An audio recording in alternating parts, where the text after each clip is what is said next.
Let us all rise, and if you have your Bibles with you, kindly open it in the book of Galatians.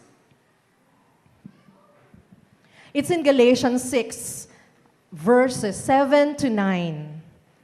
And if you have no Bibles yet, we can read it all together. Kaya i-flash karon sa atong igsuon, no? Okay, it's in Galatians 6, 7 to 9 in English. Let us all read it. Do not be deceived. God cannot be mocked. A man reaps what he sows. The one who sows to please his sinful nature, from that nature will reap destruction. The one who sows to please the Spirit, from the Spirit will reap eternal life. Let us not become weary in doing good, for at the proper time we will reap a harvest if we do not give up. And in Bisaya, let us read it all together. Ayaw limbungi ang inyong kaugalingon. Pinaagi sa pagtuo nga makalimbong kamo sa Dios, ang ipugas sa tao mausab ang iyang anihon. Kung magtanong siya diha sa uma sa lawas nun niyang mga tinguha, gikan niini maani niya ang kamatayon. Kung magtanong siya diha sa uma sa espiritu, maani niya gikan sa espiritu ang kinabuhing walay katapusan. Everybody, let's close our eyes and let's pray. Father God in heaven, in the name of Jesus Christ, we come to you today, thanking you, O God, for this opportunity again to listen to your words. I know, Father, that this comes from you, and I know, Ginoo, imong i-open ang among mga espiritu, among mga kasing-kasing, kay aron Ginoo malamdagan kami kung sa imuhang ihatag sa among mensahe karon. Thank you so much, Lord, for Galatians 6, 7 to 9, and I believe you're going to work in our midst, O God. Lord, we believe, O God, nga naa ka sa amo ang taliwala karon. Lord, na-feel ginamo among presence, and thank you so much, O God. Be with us, continue, Father, to minister upon us as we go through our activities today, even for your word, O God. In the name of Jesus Christ, everybody will say, Amen. You may be seated in the lovely name of Jesus. So based on the scriptures that we read, I think it's really already obvious what I'm going to tell you about. It is whatever a man sows, he reaps. Ato dang isulti, matag-usa sa atua, whatever a man sows, he reaps. So kung Bisaya pa, kung unsa ang itanom sa usa ka tawo, iha gayong anihon. So there is a 3-point principle behind it. So before I go any further, let me just say a story about then President ERAP, Joseph Estrada. They were having a cabinet meeting before. Kabalo na gyud ta nasadsad kaayong ekonomiya sa Pilipinas last time when President ERAP was our president then. One day, President ERAP was in a cabinet meeting about the poor economy of the Philippines.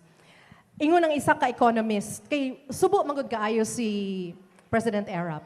Ingon ang isa ka economist, Sir, we cannot do anything about it. It's the law of supply and demand. So President ERAP said, I am the President of the Philippines. I will repeal, cancel, revoke, annul the law of supply and demand. So naghilom ang cabinet. The cabinet remained quiet. But one brave soul, kay tungod di siya kaagwanta, no? Magisulti na sa presidente. Sir, you cannot repeal the law of supply and demand. It's like a law of gravity, sir. And then President ERAP said, I'm the President of the Philippines. I will also repeal and cancel the law of gravity. So, obviously, it's a joke ba? Na pag-campaign siguro ni President ERAP, iha na siyang ginasulti. And what is our message? What is the lesson behind it? One can never cancel the law of the farm, the law of gravity, the law of supply and demand, the law of reciprocity. Sa ibut pasabot sa reciprocity? Law of what goes around comes around. Kung unsa ang niabot mo, balik gina siya. Mao na siya atong buot pasabot dinhi. It's whether you like it or we like it or not, this law cannot be repealed, cannot be annulled, cannot be canceled, cannot be revoked. It governs my life and your life. It governs our lives. So, ma-experience magyud nato ang feedback, no? Say mag-feedback magyud atong microphone. Unsay buot pasabot ana? It is the transmitter receiving back the signal that was sent. So, mo na siyang law of reciprocity. So what goes around comes around. And perhaps some people will say, it's the law of karma. So in short, what you put out, you get back. It's the law of cause and effect. We determined that for every cause, there is an effect. Tama? So what do you think it is? Is it really karma? Or worse, ang mga istorya sa kalibutan, gaba? Now, based on our scriptures, let me just point out 3 lang ni siya. It's a 3-point pero inescapable, unavoidable principle. So, but pasabot ana, di kita maka-escape, di nato ni siya pwede ihikling because it governs our lives. First, sa verse 7, unsay gisulti din ha, never be deceived, for God cannot be mocked. Libog ba or medyo hanging? Okay, let me just explain it. Kita, if we live in rebellion against God, and we think wala to'y consequences, you are living in illusion or fantasy. Apostle Paul warns us in Galatians, pinaagi sa agricultural principle, do not be deceived, God cannot be mocked, meaning a man reaps what he sows. So when people, all of us, will think and act as if, dili bitaw nato anihon kung unsa atong gitpugas, or anihon nato ang dili nato gipugas, you are deceiving yourselves and eventually mocking God. Kung say mocking, kana bitong gibinabi-ay nimo ang Ginoo ba? So this is the unavoidable law of reaping.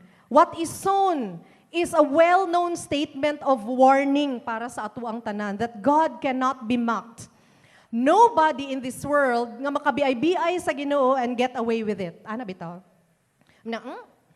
Maluluyon bitaw ang Ginoo? Wait till you get the consequences of your acts. So, what do people do to mock God?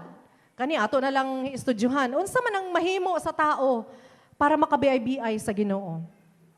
Well, mocking the Lord includes laughing at His laws and being critical at His laws. Ang uban manggod mo ingon na, I don't believe in God. So of course, ang Bible, kung unsay balaod sa Bible, dili ko bound, ana. No, no, no. The Bible is telling whether you accept that spiritual principle or not, it applies to everybody. Whether you believe in God or not. Mawagid na siya ang prinsipyo sa Ginoo. And you cannot mock God and get away with it. So Paul warns that they are being deceived if they think that God will not make all things right one day. He tells them that God is not mocked. Ang translation, ani, dali na siya masabtan siguro, no? The translation of the word means to thumb your nose at God with contempt. Unsay but pasabot, ani? Thumb your nose at somebody to show that you do not respect the rules, the laws, or powerful people or organizations. How much more the Lord? Diba? How much more the Bible nga sinulat gyud na sa Ginoo. So, but pasabot, this is not only sinning in ignorance. Mura siyag nahimong willful sinning ba? Nakabalo na ka nga dili, pero imo lang gyapon ginahimo. Ana ba? So eventually you mock God because ginahagit nimo ang Ginoo ba na, tinuod ba kaya na mubalik sa akong ginahimo? 'Di ba? So it's the natural law na dili nato pwede nabalion. So the natural law of the farm that you will eventually reap what you plant, this is what we call irrevocable. Subot pasabot di ni siya mabali gyud. It governs our life na gyud na din ha. Kung unsa ang nahitabo, mubalik jud na, di ba? We reap what we sow, we harvest what we plant. So two things. Moses, wala biya siya niya na inherit ang land of Canaan, di ba? Because he disobeyed the Lord. Instead na iyahang mag-istorya lang unta siya sa bato nga para mugawas ang rivers of water for the people. Unsa iyahang gihimo, iyahang gi-strike. Nigawas lagi pero moto siya iyang sala, nga moto siya wala ng inherit. So, nakita nato ang cause and effect. Ikaduha, very popular, Adam and Eve, atong pinakamama o atong pinakapapa. Unsay nahitabo? Ang nahitabo kay Adam and Eve with the Lord is a common human experience. Kumbaga, alibay ba o excuse. Unsay nahitabo during that time? When they ate the forbidden fruit, di ba, pagkaon nila, murang nahigmata sila. Ang Ginoo niingon kay Adam, Adam, unsa may nahitabo? What have you done? Unsang excuse ni Adam? Lord, ang imong babayi, manggod, ang imong gihatag sa kuha. Diba? Mao'y nahitabo. Pag-abot sa babae siya, Eve, what happened? Ginoo, ang bitin manggod.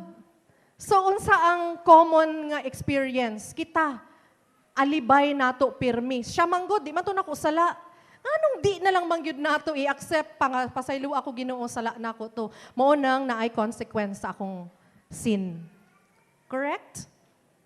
Kay dili na to pwede siya manggod. Lain manggod siya kaayo. Iya kong gituklod. In the first place, ikaw ang nakasala. And be sure, mong sala, pagabayran yun na nimo. Mao na akong buot pasabot dinhi na it governs our life. It's the natural law. It's a revocable law. Okay, how are we going to apply this now? What in our setting today do we mock God? Kani, maminaw gyud ta. Whenever we know we need to do something and don't, medyo sakit ni siya mga kaigsuunan. Unsa kaning mga butanga na gisultian na ta pero kabalo na ta nga kinahanglan nato buhaton pero wala nato ginabuhat. First, it's coming to church. The Lord has told us we should never forsake the assembling of ourselves together. Ang say buot pasabot. Kinahanglan mo anhi kita sa simbahan. Mao man gusto sa Ginoo. Magdali-dali gani ta kung moadto ta sa lain lugar. How much more sa simbahan, correct? Ikaduha, giingnan na ta we need to give full tithes into the storehouse. Giingnan na ta sa Ginoo nga mag-tithes ta, but we didn't do it. The 10% full tithes ang ingon niya. Also in 1 Thessalonians nagsulti ang Ginoo, pray without ceasing. Kabalo na ta. Giingnan na ta na mag-pray ta pero we don't do it. This is why it is more dangerous to hear and not do. Sometimes, usay makaingon ta, may padaig wala ko nakabalo da. Usay wala guilt feeling, no? Pero pag nakabalo na ta, we already know that. But still, we don't do it. Hilom kay sila kay murag na nga igo, pasaylo in tawon. So, for instance, sometimes kung kabalo na ta na nagaso tag faction, bitaw faction, kanang makasira, gossip perhaps, anger nga nasa tong kasing-kasing. We already know that, nadili gyud na siya maayo, but still we continue. Why? Anong kinahanglan nato? Himuon, kabalo na ta nga dili. And eventually, pag natay consequence, Lord, gipasagdan na gyud ko nimo nganong niabot ni sa akong kinabuhi. Come on, go to the fact that you have sown something different, something bad, and it will definitely get back to you.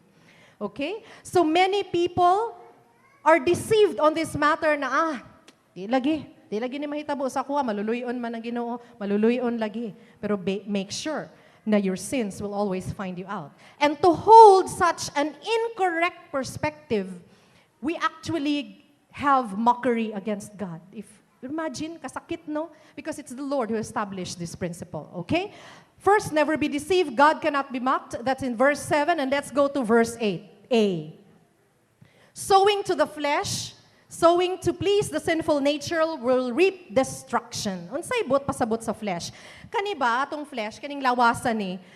Part of us that wants independence from God. Unsay bot pasabot? Di ba sometimes moingon ta himuon nato ang isa ka butang moingon ta, Lord, pasagdi lang sa ko ani ha, kabalo man ko nga tama ni siya. Pasagdi lang sa ako, Lord, kay murag maayo ni akong himuon. Tan-aw nimo maayo. But di ba usually dili gud biyata pwede maghimo nga wala ta nakapangayo og will sa Ginoo, di ba? At what do we mean by sowing to the flesh? We sow to the flesh, it means yielding to destructive cravings and sinful desires. Unsa man ni? People might overemphasize their appearance. Na ako isa ka illustration ni Ini about my friend ba, overemphasizing our appearance. There's no error kung we splurge on ourselves. Na ako friend, she just bought a pair of jeans worth 12,000. Iyahang jeans, 12,000. Iko, ha? 12,000 imong jeans? Bago lang magani ko nakapalit og jeans na 800 pesos? So, para sa ko, hello? 12,000, ako 800. Kung magtupad siguro dili na mahibalaan no, kung 12,000 niya ha, 800 ako kasi nasa nagdadala lang yan. So, but anyway, mo na siyang nahitabo. Sometimes, kabalo na ta that it's not a need, it's a want. You know, you are overemphasizing on your appearance. And sometimes we know na, okay, quote-unquote, sinful na lang to. Ako na lang to siyang ikuan ha. Ako na lang to siyang i-categorize nga yung ato. But we should always make sure na ang atong motive of doing that. We focus on becoming rich by working even if it's not necessary because it's church time. Or perhaps watching an immoral movies. We already know that. Nadili na siya pwede kay ngano, ang atong hunahuna mo mukutaw gid biya na. We already know that. Kabalo na tanan na it's not good but we still do it. So meaning by doing these things, the flesh gets satisfaction. So, makabalo na ta, sowing to the flesh. Unsay sunod ana ang padulngan? Destruction. Okay, what am I emphasizing here? Kind reproduces kind. Let's say if you plant a papaya tree, papaya na seeds, you will not be expecting na mangga ang gawa sa imong likod, correct?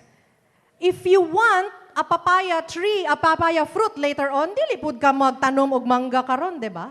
That's what I mean with kind reproduces kind. If you sow something to please the sinful nature later on, you will reap what is the consequence of that sinful nature. In the same manner, if we sow seeds of, let's say, gossip, wala na gyud sa ato karon, I believe. Amen?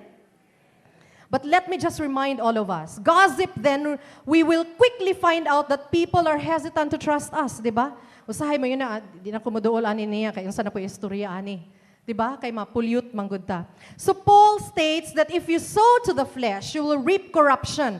Na ako'y meaning karon i-flash nato. No, corruption speaks of physical decay and moral rottenness. Physical decay, of course, kay kita manggod, usahay pag naatay mahimo na lain, di ba magkundinar?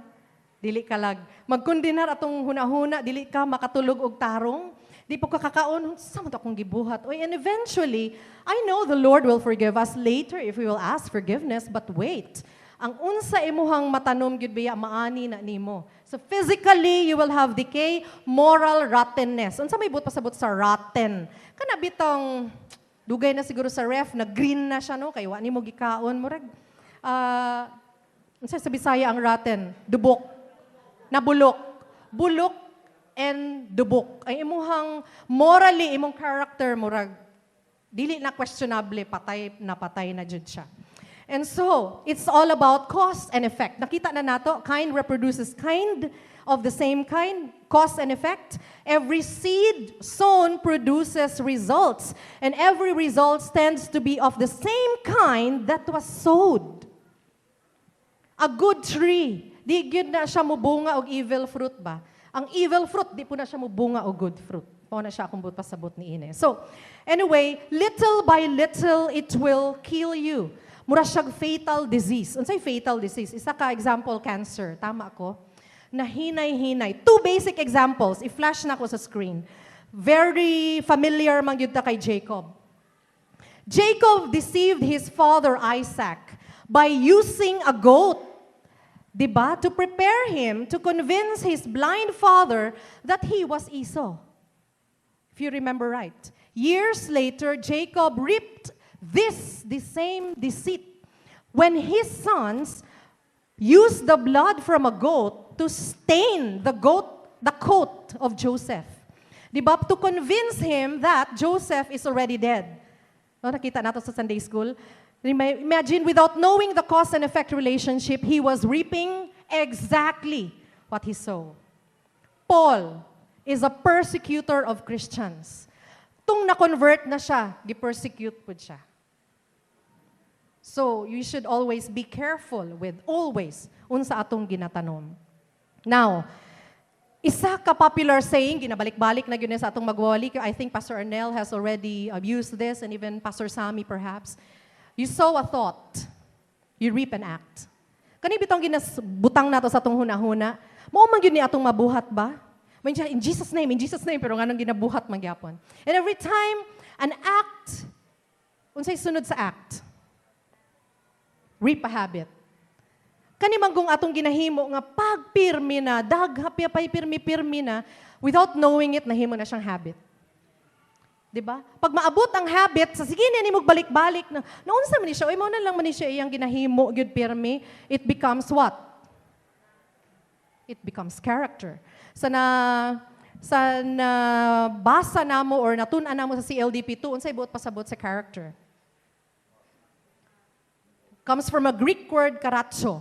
meaning a mark, embosser. Mark, buot pasabot, nakatatak na sa imuha. Kana bitong na imo abot, for instance, si Sister Lilet kanang pagkakita nimo sa iya, kani ganahan jud ko ani sa iya kay sige gyud siya worship sa Ginoo. Ana bitaw, di ba pag naa kay makita sa isa ka tao, gwapo lagi siya pero mamugbog man na, ana ba? So unsa man kada kita nato, because mao man gud ang nakatatak sa iya, mao na tong atong ma-describe sa uka sa katao. Because you saw it in your head, you act on it, nahimo na siyang habit, and eventually nahimo na siyang character. And kung amo na imong character, asa makapadulong, ay kung ing na, padulong ka sa langit. You will definitely reap your destiny. And what is your destiny? That's destruction and corruption, decay sa imong soul. I think it's in our, you saw a thought, okay. So meaning every time, kana gamay lang yun na siya kaayo na emphasis no nga sa atong ginahimo permi, pero mga pitchi-pitchi nga atong ginahimo, kung ga-harbor ta og grudge, kung gabutang tag grievances sa atong kasing-kasing, ga-entertain tag impure na thoughts sa atong mind, we are sowing to the flesh. Mao na siya. Every time we linger in bad company, kabalo na gud ta it's a bad company, but we still linger. Mao na akong ginaingon na it's better not to know it, but you know it that it's not good to linger in a bad company, but you still do it, and you're sowing and sowing to the flesh. Kabalo na kaana. Kabalo na ta nga kaning kuan mo. Grabe yun ni magtinamay-tamay og laing tao, maayo lang kayo ni sa tubangan, pero pagtalikod nimo kaubo na ka. Ana bitaw. We already know that, but why do we still linger in bad company? That is what I call you sow and sow to the flesh, and what's the result? I said, corruption, physical decay, destruction to the soul, and ultimately, sin leads to death. And over time, rebellion against God destroys a person. So we already know that. Never be deceived, God cannot be mocked. Second, if you sow to the flesh or to please the sinful nature, what will you reap? Destruction. On the other hand, if we sow to the Spirit, we will reap eternal life. Sow to the Spirit is to do things that please God. What is it? When we obey God, it increases our Spirit's influence in our life.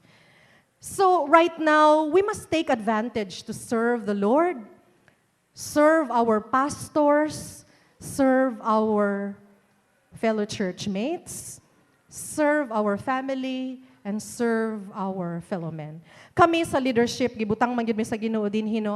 The name of the game here is service. And I remember ang sulti ni Bem sa amua, since we are in the leadership, unsa man ang naasa mong kasing-kasing, unsa among covenant, this is to serve. One popular saying, in order for you to be great in God's kingdom,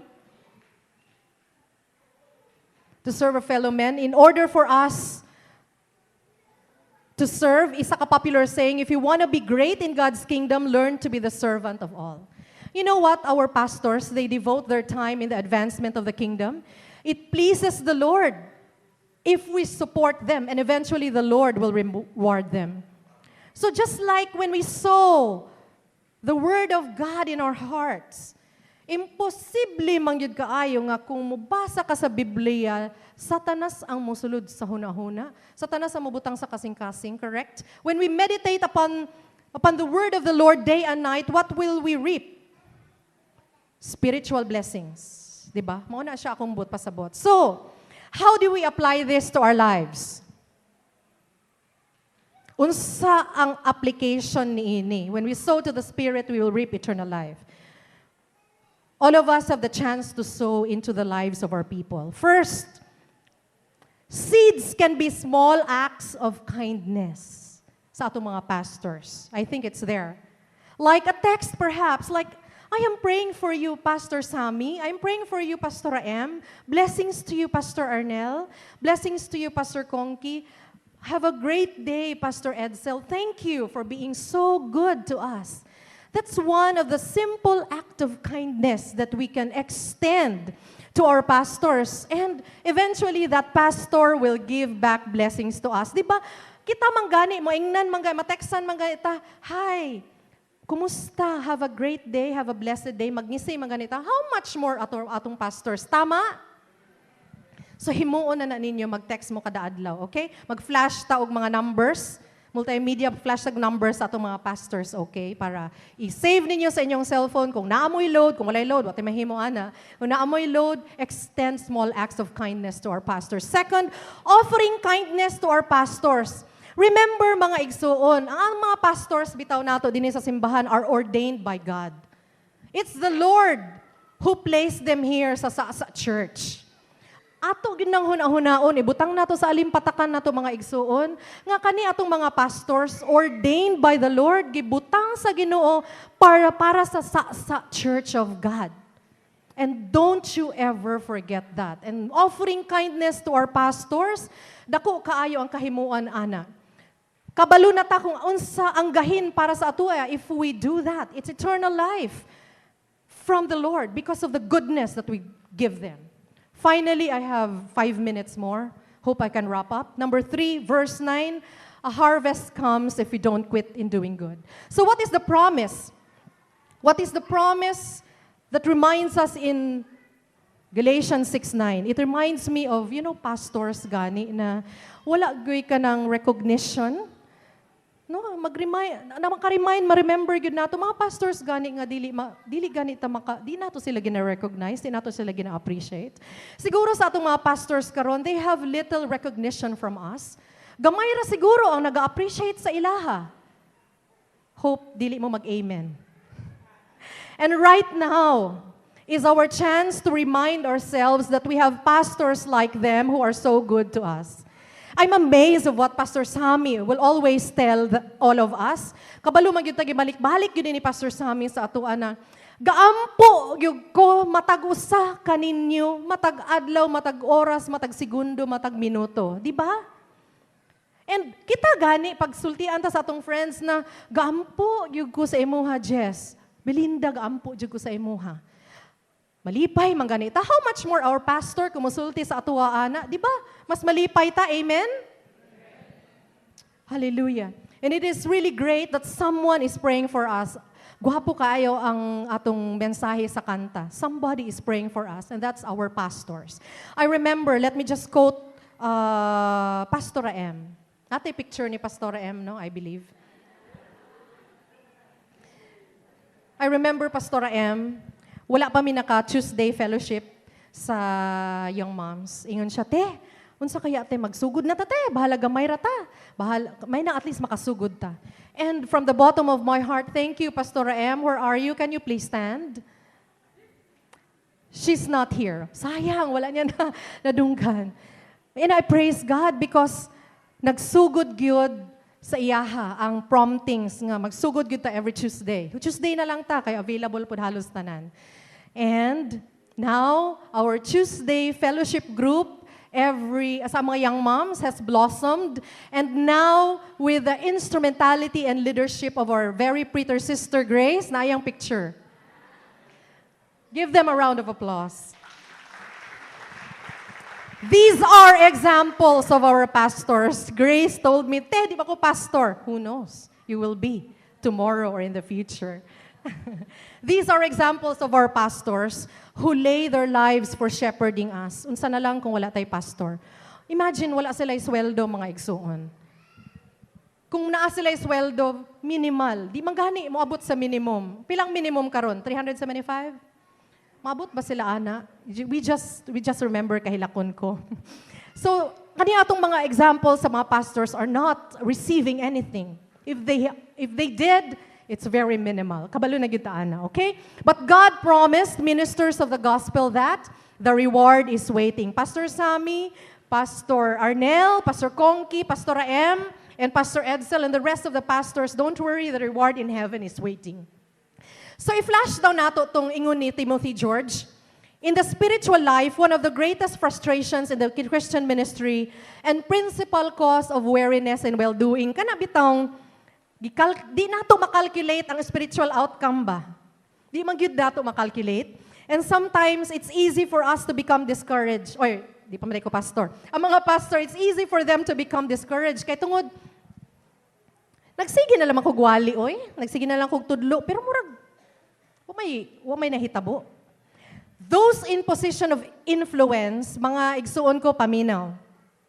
Those in positions of influence, atong mga pastors, are targeted by Satan. Why? Because their sowing, ilang pagpanudlo, has the ability to touch many people.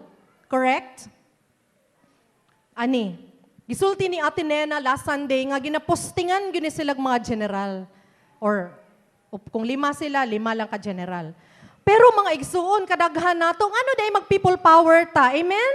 Unsa may himuon sa mag-people power? Sa una gani, natapol nila ang president. How much more ang Satanas? Unsa lang man na si Satanas? He's been defeated long time ago.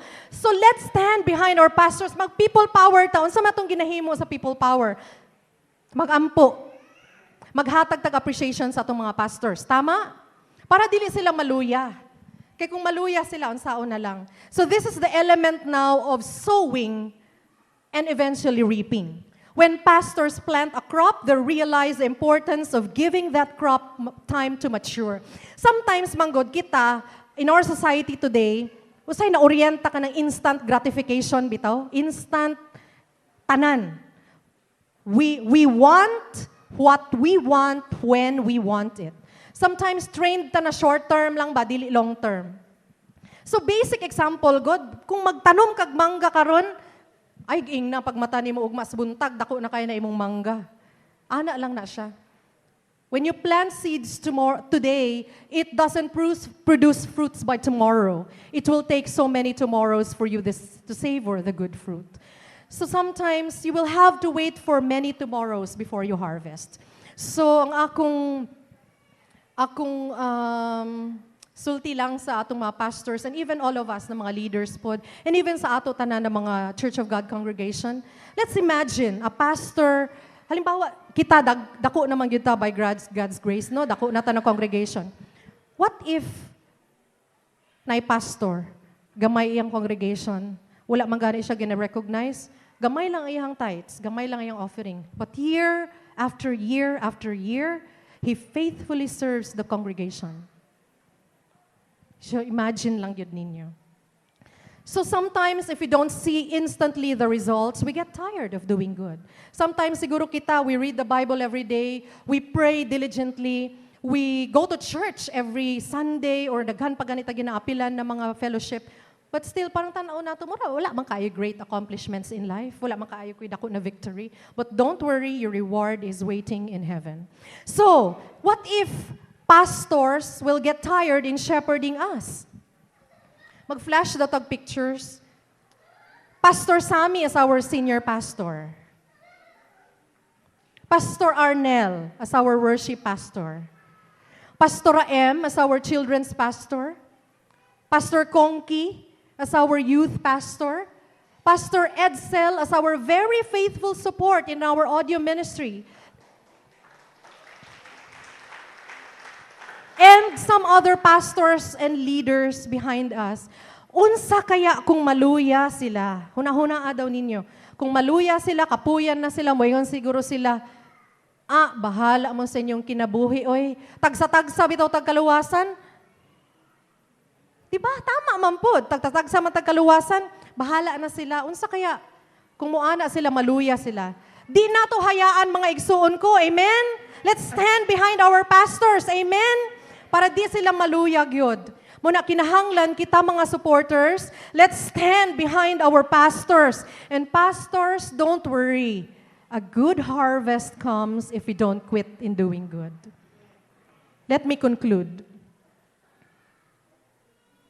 for 3 minutes. God's principle is that harvest responds only to seed because let's remember, there is no harvest time if there's no seed time. Kung wala jud kay ginatanom na maayo, unsa man intawon imong anihon na maayo. It's a kind reproduces kind. Kung magtanom kag kadaot, kadaot pud jud imong maani. Kung magtanom kag kaayuhan, dagko pa sa kaayuhan ang imong maani. Amen? Kung tanaw nimo mga igsuon, wala pa man wala kay makit-an na harvest karon, tanaw siguro nimo mga Wala naman siguro yung nahitabo sa akong Sunday school class. Oy, kay, wala man siguro sila naminaw. Kay nga naman, murag, wa man nakitaan sa ilang kinabuhi. Maura man gihapon. The seeds planted today are the harvests of tomorrow. Don't worry. If you focus on productive sowing every day, our lives will change dramatically. Be patient, pastors. Just be patient, pastors. O kita mga congregation, mga igsuon ko sa Church of God, be patient also. Just be patient because it will take a season though and not overnight. Keep going once you start with the assurance that we will have a reward in heaven. For this reason, it is wise to bank positive deposits always and get positive withdrawals after. Blessed be God forever. About a round of applause to the living God. And a round of applause to our pastors. Let us pray. Father God in heaven, we are so blessed, Lord God, for reminding us the word in Galatians 6:7-9 that whatever we sow, we reap. Whatever it is, O God, that you want in our lives to be given to our pastors, and Lord, whatever it is that we are reminded of, Father, please, itanong sa among mga kasing-kasing, sa among mga huna-huna. And Lord, let us not forget, Lord, our pastors in this church who's been very faithful, who are very faithful shepherding us. Ayaw hayai Ginoo na maluya sila, Lord, in well-doing. Ayaw hayai Ginoo, Lord, nga kami sab, Lord, ng congregation sa Church of God, dili makahatag og kindness sa mong pastors. We love our pastors, Lord. You ordained them, Lord. You placed them here, Lord, in this church. And right now, oh God, we thank you so much kay imong gipadala si Pastor Sammy, si Pastor Arnel, si Pastora M, Lord, si Pastor Conky, ug si Pastor Edsel. Salamat sa ilang kinabuhi, nga nahima gayud silang example sa matag usa kanamo. And help us, Lord Jesus, as members of the church, to appreciate them always, to give them kindness always, to give, Lord, even financial blessings sa ilaha, material blessings sa ilaha. And thereby, O God, they will continue, Father, to be loyal and faithful in your service, pinaagi sa ilang pagserbisyo din sa Church of God. Lord, to you be the glory, honor, and praises and adoration. Everybody will say, Amen and amen. Bem?